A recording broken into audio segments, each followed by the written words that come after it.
Goldman actually estimates that $3 trillion will be invested in clean power and decarbonization over the next 10 years.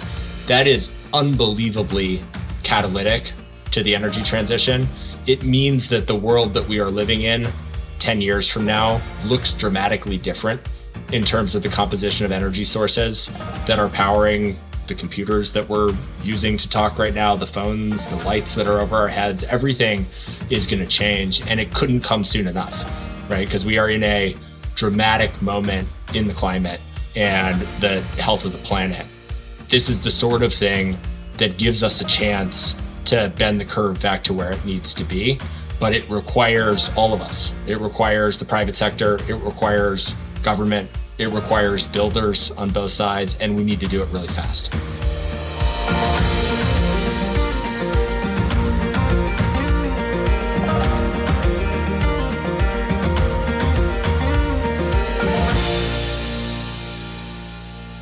Hey folks, I'm Connor Gaughan, and welcome to Consensus in Conversation, a podcast where I talk with America's most innovative entrepreneurs building businesses that set new standards in excellence for impact, profit, and sustainability. Today, I'm joined by Alfred Johnson, co-founder and CEO of Crux, a software provider energizing the clean energy revolution by facilitating the transfer of tax credits. Last year, our transition to a more sustainable economy received a few major wins when Congress passed the Bipartisan Infrastructure Law, followed by the Inflation Reduction Act. This legislation appropriates hundreds of billions of dollars in funding to support new clean energy projects, including manufacturing facilities that are producing EVs, microchips, solar panels, and other critical pieces of infrastructure. Most of this money is being provided in the form of tax breaks, but many of the recipients don't have a high enough tax liability to receive the full benefit of the funding. Luckily, government anticipated this problem and is allowing the manufacturers to sell those credits to other companies in order to maximize the amount of available capital for their investment. This provision has created a new multi-billion-dollar industry. But as the tax break market is in its infancy, many innovators will have to develop new technologies to help these transactions go smoothly. Alfred Johnson is one of the leaders that has stepped up to the plate. His diverse background spans public service at the U.S. Treasury Department, an MBA from Stanford, time with the nation's leading asset management company, BlackRock, and a foray into the world of technology entrepreneurship. All of this allowed Alfred to gain a comprehensive understanding of how the public and private sector can collaborate more effectively. Now, at Crux, he's developing the foundational software that creates an online space for organizations to buy and sell these IRA tax credits. So without further ado, let's jump into the conversation.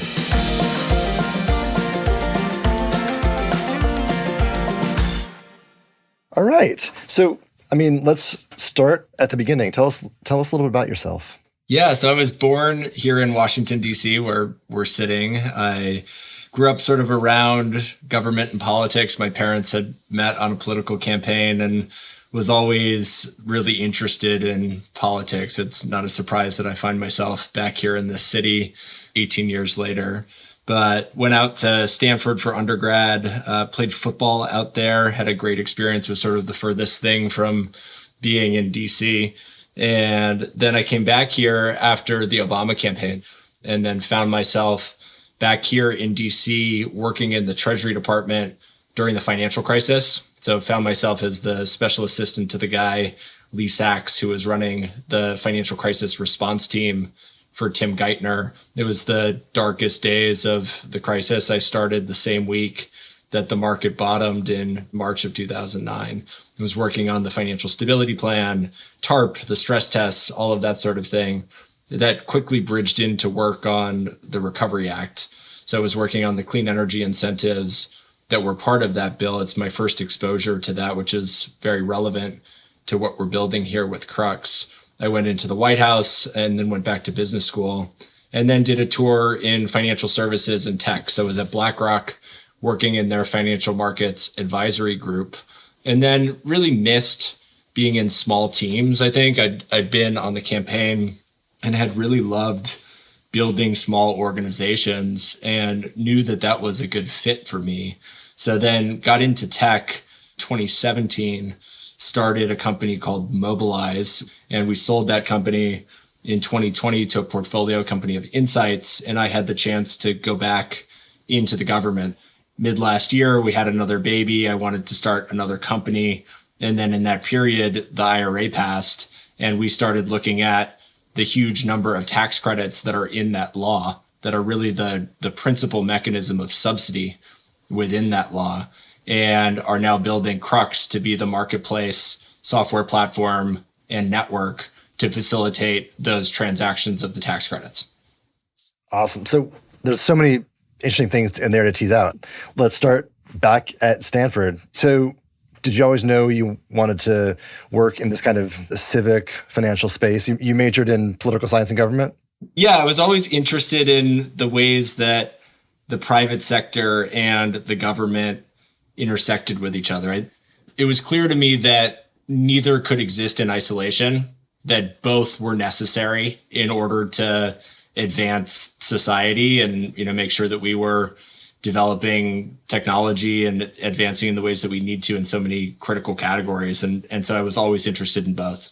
And it seems like this is a pretty consistent theme in everything that you've done, right? From working on the private sector side of things to working inside the Treasury Department, looking at this intersection of private and public financing.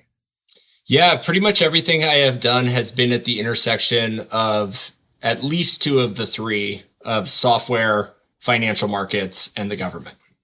Before we get to some of the actual learnings, and I've got a ton of questions around the trajectory and the job, I'm also curious why the pause to get an MBA? Because that was a decision I was a hard no on. I love school, but it was a hard pass for me. Yeah. I think the opportunity cost of time away from being in the workforce, building something fun or interesting. Some days I look back and wish I had given it more consideration. So I'm curious what it was for you that was a yes. So I mentioned that I found myself working at Treasury in the darkest days of the financial crisis. I was on this financial crisis team that was led by Lee, but it was composed of all these people that had spent really considerable time in financial services in important positions on the private side. And I saw just how effective those people were. It was a moment where the private sector and financial markets were intersecting fundamentally with the government. The government was intervening in the financial markets. We needed to come up with solutions that would stabilize the markets. And that skill set that those people had operating on the other side of the fence allowed them to be just incredible policymakers. And then I went and I worked for Bill Daley when he was the president's chief of staff. And he had his career at the intersection of business and government as well. And I saw a similar theme working for him. And it seemed to me at 25 or whatever I was at the time, I was looking at my friends that had gone directly into the private sector and the skills that they were building at a very sort of fundamental level in doing business, which you don't get in the same way in government. You get other things. And it struck me that if I were to go back to get an MBA, that I would pick up some of those skills and be able to have the same impact that I saw these people having if I came back to government later. What actually ended up happening is that getting an MBA is just a really fun time. Yeah. So I learned some skills along the way, of course, but, picked up a ton of friends who are super dear to me today and I intersect with in my personal, professional life in so many different ways. And so don't regret it at all. Also enabled me to go to BlackRock in a role that I would not have been in position to get absent the MBA. So ended up being a good choice for me. Good choice indeed. When you think about kind of markets, I think a lot of folks or popular conception is that markets and doing good, social impact, sustainability, that they're incongruent.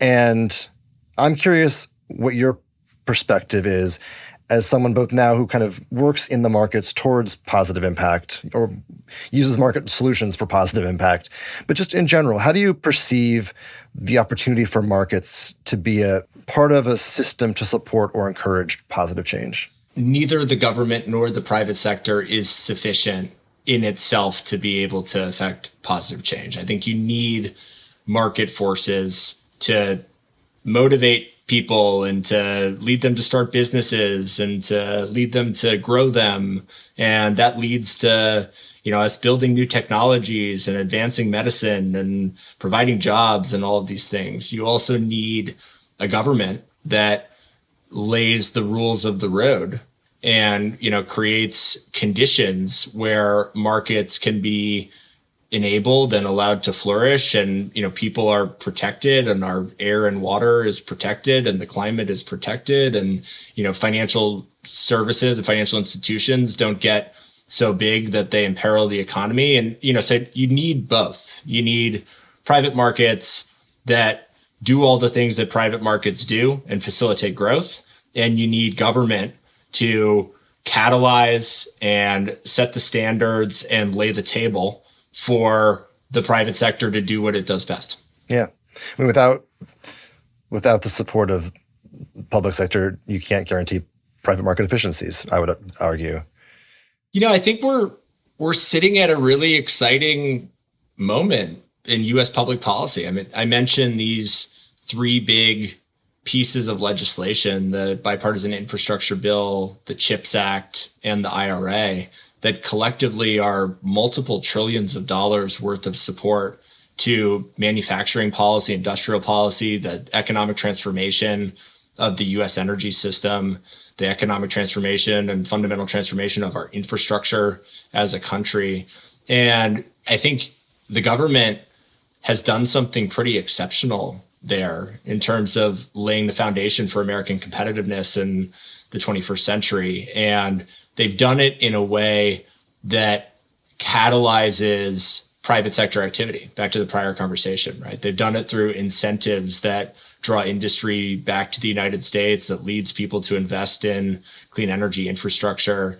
And I think it's a really hopeful time right now, because I think all of a sudden the incentives are highly aligned for private companies to build the things that we need to in order to enhance American competitiveness going forward.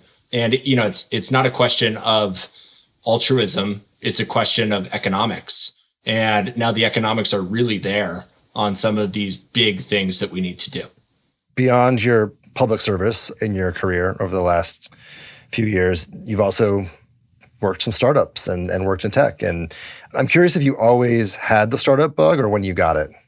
Yeah, I mean, I think I probably got it on the Obama campaign, because what is a campaign? A campaign is a startup where the product is a political campaign and somebody who's running for office. And you do all the things that you do in a startup. You build a team very rapidly. You try to figure out how to make your case to people in a way that they're going to find interesting.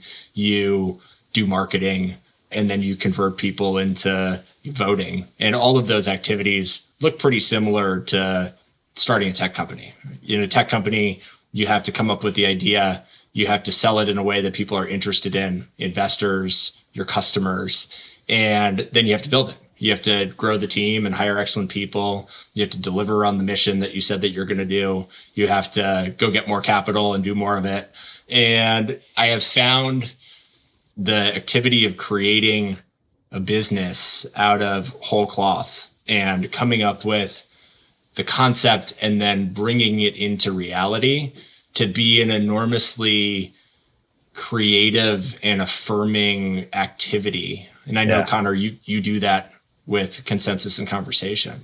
And, there's something beautiful about getting to see ideas come to life and getting to build something that takes on a life of its own with a culture of its own.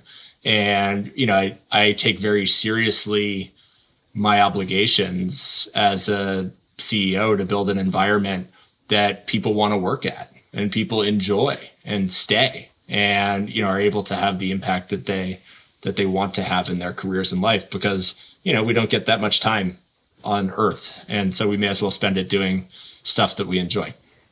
Yeah. So you said something there, which is a good segue. You, from a blank page, build fast.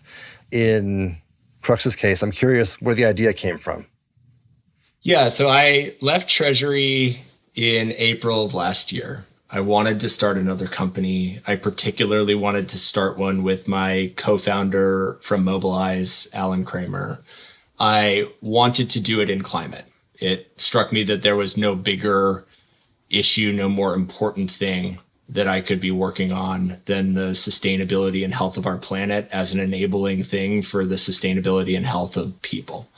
So I started by investing with a dear friend of mine who is starting a new investment fund. His name is Ian Samuels, and we were looking at just the most technical climate stuff, different novel battery companies and, really exciting companies that have figured out how to use ammonia as a hydrogen carrier and convert that energy into something that can power ships and, very deeply scientific stuff. Yeah. And I like science. I enjoyed it in high school. I, enjoy a good TED Talk from time to time, but I don't know anything about that stuff.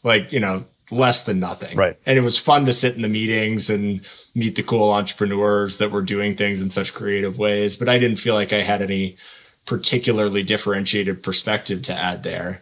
And then the IRA passed, and it includes somewhere between $370 billion and $1 trillion of subsidy that is going to go into clean energy and decarbonization. And most of the subsidy that the bill provides, that the law provides, is provided in the form of tax credits. It's not like an obvious thing that the government would incentivize clean energy policy and decarbonization via the tax code. That is a thing that we have found ourselves doing over the last decade. So the IRA creates hundreds of billions of dollars worth of tax credits. Yep. The thing about tax credits is they tend to build really diverse constituencies of support around them because there are a lot of people that benefit from their existence, but they're not the most elegant policy mechanism. And in the case of these tax credits, many of them are earned by companies that don't pay enough taxes, don't have enough tax liability to be able to make use of them. So they need to sell them. They need to find some other company that can be their partner and can buy them from them. It wasn't previously possible to sell them. The law did not allow it. And what the IRA does is creates a new mechanism where now the tax credits can be sold directly. And that's really powerful because it provides an opportunity to drive hundreds of billions of dollars worth of capital into these projects. But the market needs to be efficient on the sale of those credits in order to maximize the amount of money that flows to the people that are building these things. And we're building Crux to be the marketplace that enables that efficient transaction and drives hundreds of billions of dollars of capital into the places that it needs to go in order to facilitate the energy transition. And I want to just distill that to the basics again, because I think that's a really great explanation. But if we were to say, who are the buyers, who are the sellers, and then what are they buying and selling? One more time, let's explain this for folks as if they're five. Totally. So the sellers are companies that earn tax credits for building renewable energy or decarbonization projects or through the production of energy created by those projects. So they get these tax credits. Many of them don't pay enough taxes to be able to use the tax credits, so they need to find a partner to buy them. The buyers will overwhelmingly be corporations that pay taxes, that are interested in advancing their sustainability objectives by buying tax credits. They'll buy the tax credits at a haircut to $1. So you might buy $100 worth of tax credits for $95. The savings is what draws you to the market, and the developer keeps the proceeds of that. So the developer would get the 95 cents that goes into the project, allows them to turn around capital and build more. There are going to be critical intermediaries within those transactions. Financial institutions are going to play a fundamental role making markets in these new tax credits. And Crux is building the software that ties those three parties together, that allows the sellers to list their projects on the platform and manage workflows around it, that allows syndicators and financial institutions to make markets using the software and do that efficiently, and that allows buyers to buy credits and manage the credits after they purchase them. I think that makes it super clear. And also I think is a great quick elevator pitch for what Crux does kind of in that process. I still want to get back to, it's an incredibly smart, interesting, powerful product, and there was a huge market opportunity for it. Sure, without a doubt. You have the idea, and day one, what do you do? What does the actual day one look like when you started Crux? Well, Connor, as you know, there's sort of day, negative 30 or whatever when you first start to noodle on an idea, and then it, takes its own form over time, and you talk to a lot of people, and it, gets better. With this particular idea, I remember where I was when I first heard about transferability. I was walking the dog. I was listening to a podcast by Dave Roberts with Jesse Jenkins. And Jesse Jenkins was making the point about the powerful transferability provision that had recently been added to the bill before it was passed. I remember thinking, wow, that is very interesting, that there's going to need to be this new market mechanism that emerges in order for the IRA to be successful. And absent that market mechanism, this money is not going to flow where it needs to go. And that is a mix of a financial markets problem, financial technology and workflow problem, marketplace software problem, and something that relates to the things that the Treasury Department will do. And, as an entrepreneur, you look for things where you are well suited to solve the problem. And then for the next couple months, my wife will tell you, my friends will tell you, I sort of obsessively listen to podcasts. It's good for the form that we are in right now. But I would walk the dog, and listen to podcasts about tax equity, renewable energy project finance, and all of the aspects around these clean power deals, and just try to get as deep as possible for hours and hours on end, and read everything that I could, read the statute, read legal summaries, really try to understand this deeply, and probably emerged from that deep hole of research towards the winter of 2022 and formed the company shortly after that, right after it became legal to transact these credits. And we're still in the early days of, we're just now starting to see, spades hit the ground on some of these. And certainly there's a lot that have been announced. I feel like every day you'll see a new plant being announced in, bringing jobs and clean energy capacity to new markets. Being as early on as it is, what does your average day look like? So this market is going really fast. It became legal to transact credits 4 months and 24 days ago, sitting here on May 24th. There are a lot of projects that were going into the ground already. And so there's a lot of development that is already happening here in 2023. Even more of it is planned for 2024. And so right now, we're spending a ton of time with developers that are looking to sell their credits, helping them to find the market and to meet buyers of them. We're spending a lot of time with tax directors and CFOs of companies that are interested in participating in this new market and have a lot of questions about how it's going to function. I am spending a lot of time trying to anticipate and understand what the rules that define this new market are going to be. The IRS is going to put out some really important guidance on this in the next couple of weeks here, we anticipate. And that will really be the formal starting gun on what is going to end up becoming a multi-$100 billion market. So we're building very quickly in anticipation of that. We built the team to 8 this month, really excited about the people that have joined. We are very rapidly building the product. We are showing it to financial institutions that will play that role of syndicator within the market and understanding what their necessary features of the product are going to be. And, just really trying to build the software to enable the market to take the form that it needs to in order to drive hundreds of billions of dollars into these projects. So this is your second techie startup. And I'm curious, what are the differences in the early days of Mobilize versus the early days of this? How does this feel different?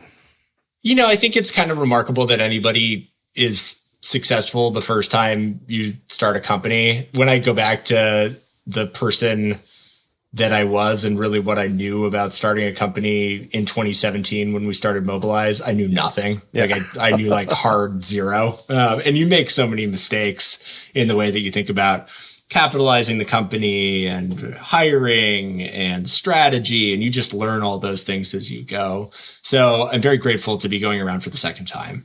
I'm very grateful to be doing it with my friend and second time co-founder, Allen. We just have a ton of capacity and shared experience from having done it one time that allows us to go really quickly.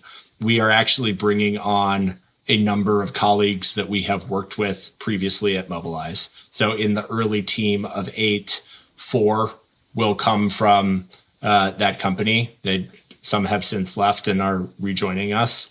And that gives us the capacity to move even faster. So, I think it's more about channeling the learnings from that first experience into the way that we are operating the new business and, really trying to go extremely fast in this market that is developing so quickly and needs to be efficient in order to achieve the objectives that we all have and facilitate the energy transition. When you think about where you're positioning yourself in the marketplace versus others, is anyone else looking at this? Are there others that are kind of trying to build this as quickly? No one could have started before y'all, but who else is kind of looking at this opportunity? And how would you kind of explain your differentiation? Yeah, so it's not a secret, unfortunately, that the government just created a new multi-$100 billion asset class. There are several other people that have that same insight, including large financial institutions who are trying to figure out how they're going to adjust their businesses. Yep. So I think we benefit from the fact that there is a lot of market here. There's a lot of need, right? There's going to be a ton of these credits that are transacted on an annual basis, and there need to be thousands of buyers of the credits in the space in order to clear the market. Connor, just to put that in very clear terms, the market is anticipated to get to something on the order of $100 billion in annual transactions. Total corporate taxes paid by all U.S. corporations in the same year that the market is expected to reach that number is about $500 billion. And that's a big market. So there will be other players that are in it. There are lots of other people that are doing creative things. I know that there are smart people that are thinking about this.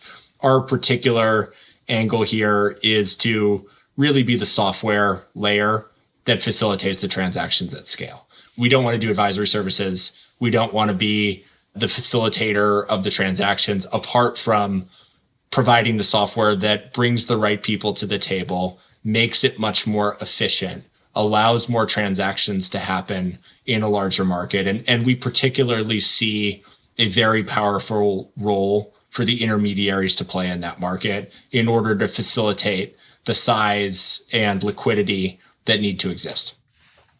Taking a step back, I'm curious how powerful you think this move and tax credits and the transferability of them is.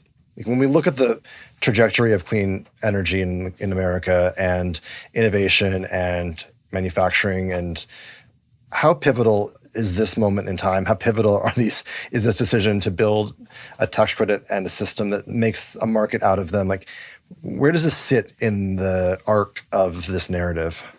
I think it sits alongside some of the most influential government policy choices that have ever been made by the country, by the US government. The quantum of subsidy that is going into clean energy and decarbonization. I mean, we're talking about $1 trillion plus if you trust Goldman's estimates on how much is going to be deployed here. Goldman actually estimates that $3 trillion will be invested in clean power and decarbonization over the next 10 years. That is unbelievably catalytic to the energy transition. It means that the world that we are living in 10 years from now looks dramatically different in terms of the composition of energy sources that are powering the computers that we're using to talk right now, the phones, the lights that are over our heads. Everything is going to change, and it couldn't come soon enough, right? Because we are in a dramatic moment in the climate and the health of the planet. And this is the sort of thing that gives us a chance to bend the curve back to where it needs to be. But it requires all of us. It requires the private sector. It requires government. It requires builders on both sides. And we need to do it really fast. Yeah. Your mission statement as an organization has a few phrases that I think are really interesting. And I'm wondering if you would talk to us about your mission statement and why you chose some of the words you chose and how that came to be. So we exist to make sustainable finance more efficient and interconnected. So that the key terms there are sustainable finance, efficient, and interconnected. Sustainable finance, we mean to be the most inclusive term to cover clean power, decarbonization, and advanced manufacturing to enable the energy transition. Efficient, it's just necessary that if the government is going to be deploying all of these resources into this space with the urgency that we have around this problem, that those resources be well spent and that they not be wasted and leaked to a bunch of intermediaries within transactions. The more efficient we can all be in the time that we are spending on building these projects and the finance that is going into those projects, the more projects get built, and we urgently need that. Interconnected, the market currently has a lot of silos. There are large banks that provide what is known as tax equity financing into projects, mostly larger projects.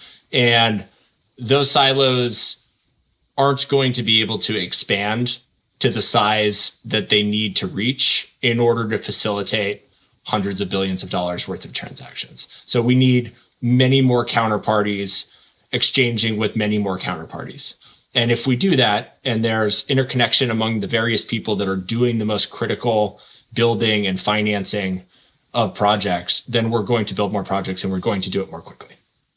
When you think about the folks you're doing it with and your customer base, I'm actually just struck by the notion, and listening to you talk, it like reminds me of when I was a banker and you know, people were talking about sale leasebacks of satellites for satellite TV companies, or kind of some esoteric financial products that helped deliver capital in a new creative way to corporations.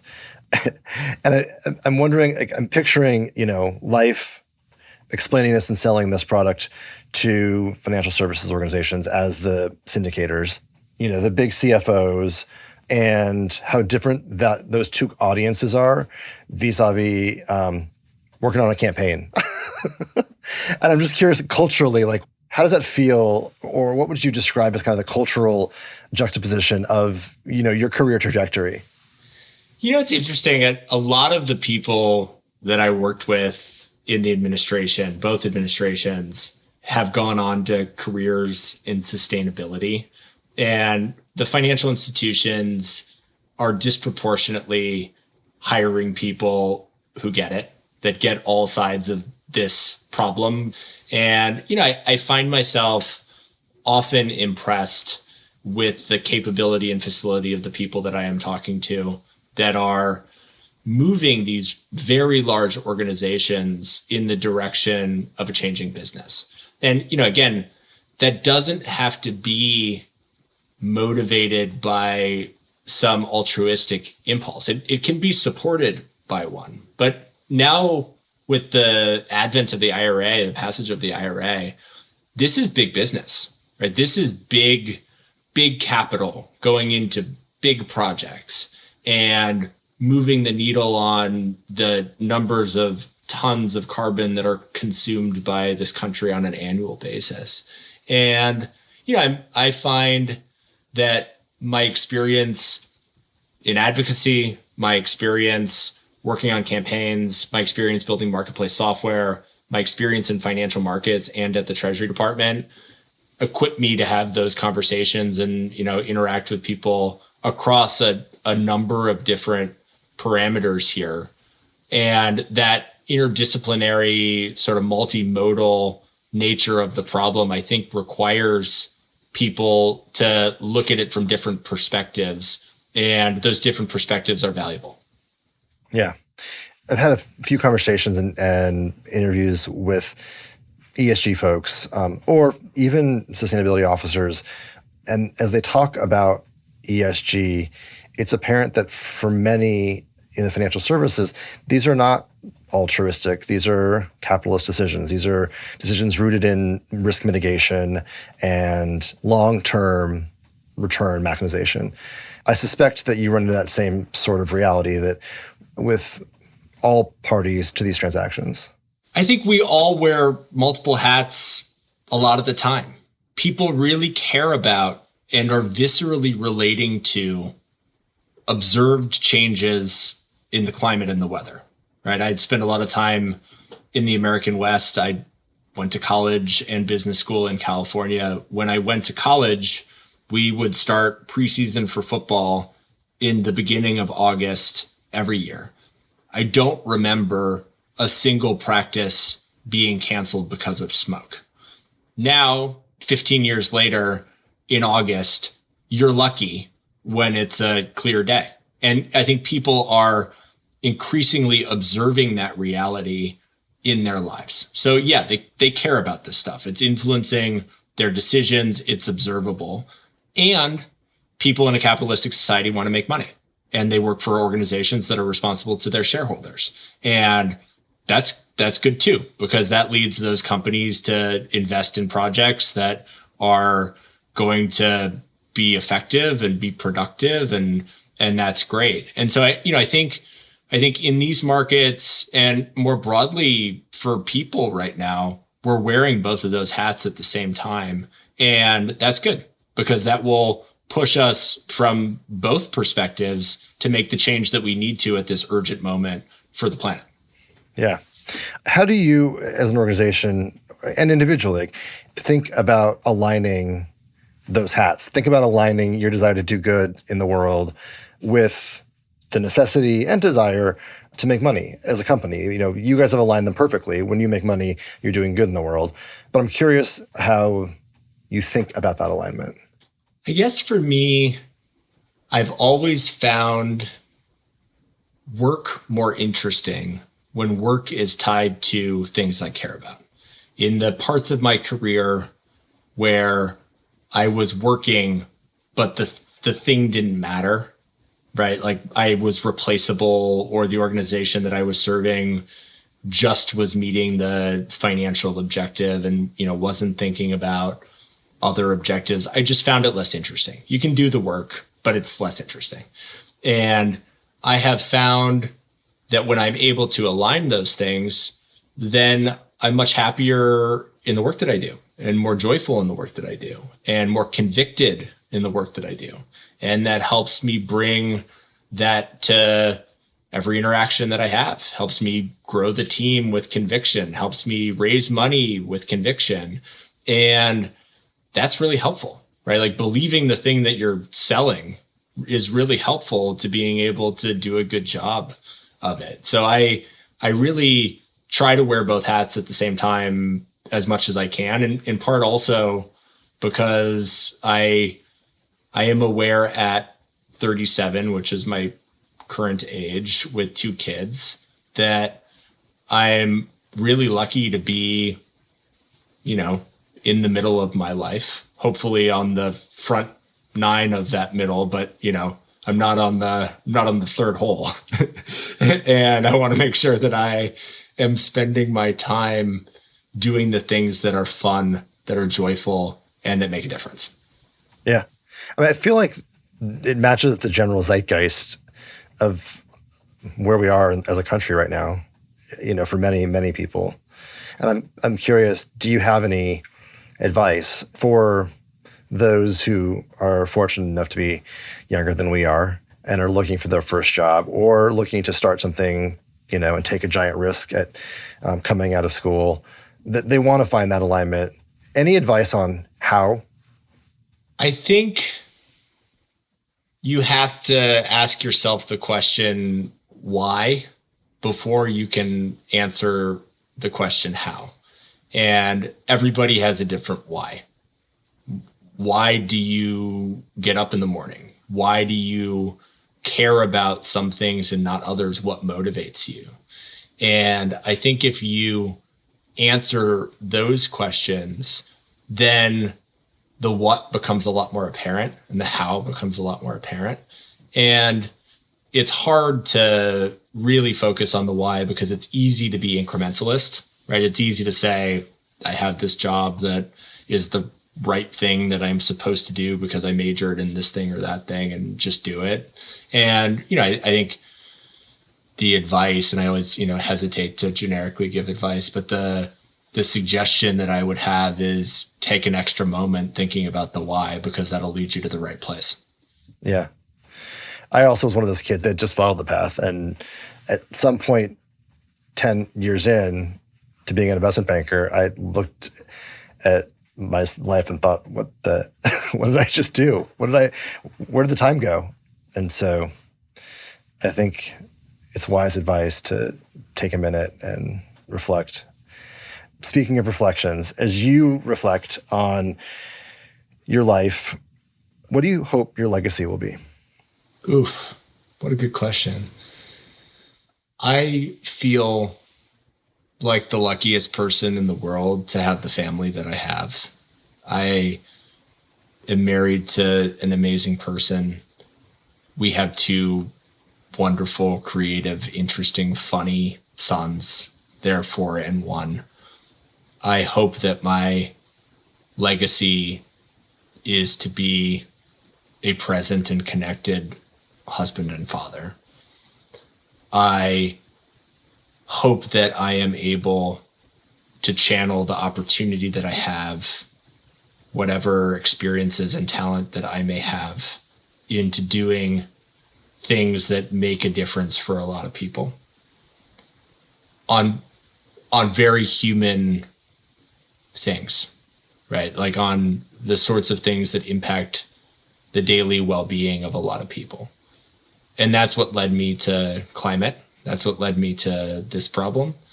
Because if we don't deal with it, if we don't figure out how to reverse the course and put the economy on the right footing to be able to grow as a society and civilization in the context of a healthy, stable planet, then I think things get really weird. And I think things get really hard. And I care about that for my kids, and I care about that for all kids. And I hope that I am able to make a big difference there. You talk about really weird and really hard. I would posit, some days we already see that, right? If you look at the last few years, I was talking with a data scientist, said there's this reality that over the last few years, we've seen more black swan events that have broken predictive analytics models in a variety of spaces and types than the entire generation before us had ever seen. And we saw all of them, we saw 5 or 6 black swan events in the last few years.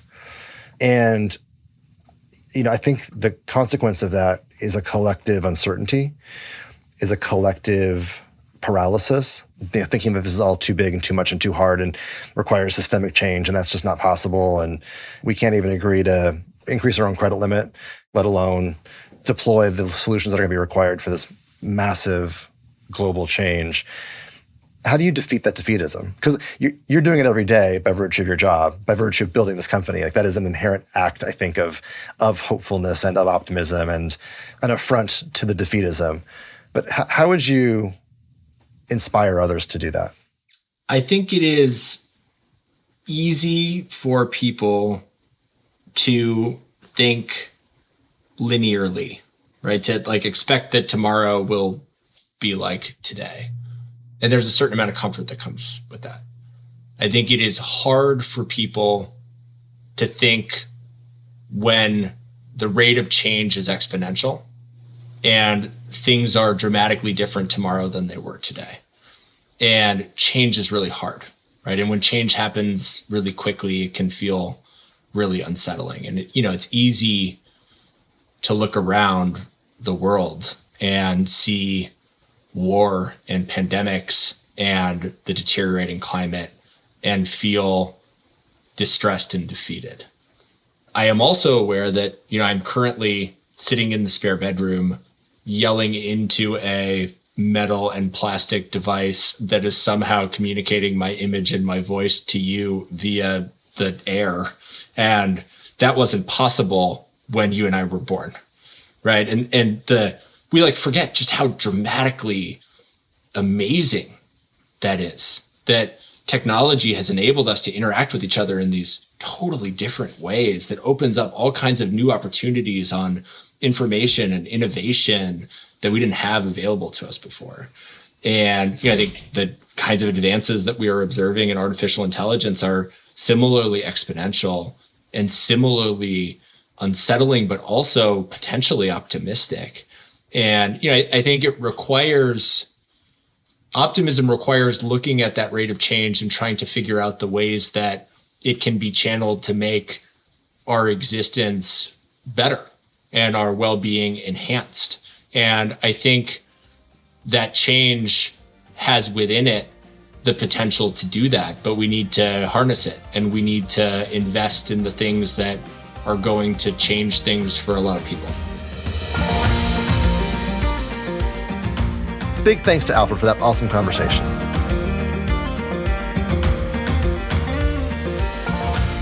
Consensus in Conversation is hosted by me, Connor Gahn. The episode is produced by Will Gatchell, Jeff Rock, and Patrick Gallagher. Executive produced by me with editing from Reasonable Volume. Special thanks to the Consensus team, particularly creative director Kate Tucker and researcher Greg Harrigal. Don't forget to like and subscribe on your favorite podcast platform. And we'll see you next week.